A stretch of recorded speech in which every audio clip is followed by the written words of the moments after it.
Ito po ang aking daily maintenance na aking iinumin ngayon na wala pang laman ng tiyan. Wala pang almusal. Yan. Ayan, nakikita niyo ba yan? Yan. Luya, bawang. Tsaka kalamansi. Yung luya at bawang po, pakuluin nyo sa tubig na mainit. Tsaka pag iinumin nyo, idadagdag ninyo yung kalamansi.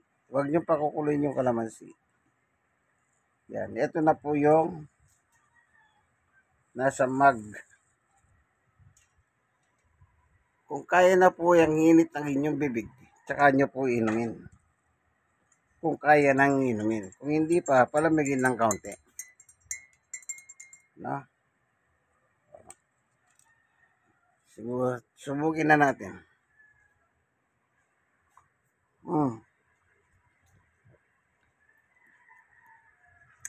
Kaya na, mainit-init pa.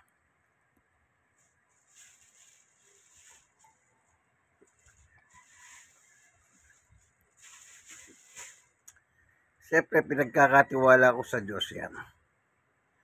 Di na po ako uminom ng gamot. Yung daily maintenance na tawag nila. Hindi na. Kusa ko nang inalis yun. Ako na po nagalis doon.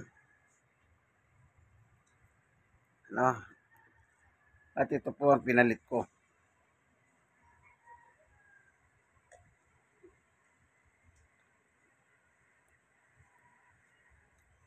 Sa akin tingin, effective naman ito sa akin.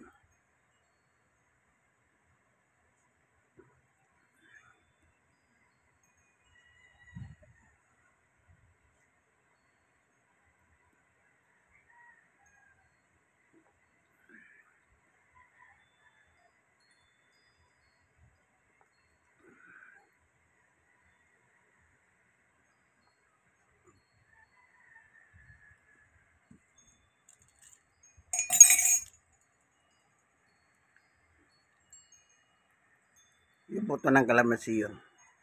Diluwa ko. Yan. Ito po ang aking daily maintenance na bigay ng ating Panginoon Diyos. So, ito yung luya.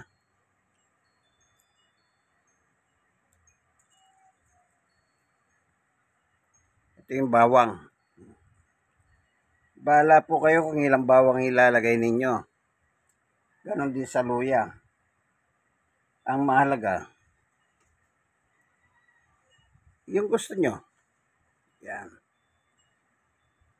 So, inyong kaibigan kay Jesus, Brother Manny Bautista, siya pong yung senior citizen, 64.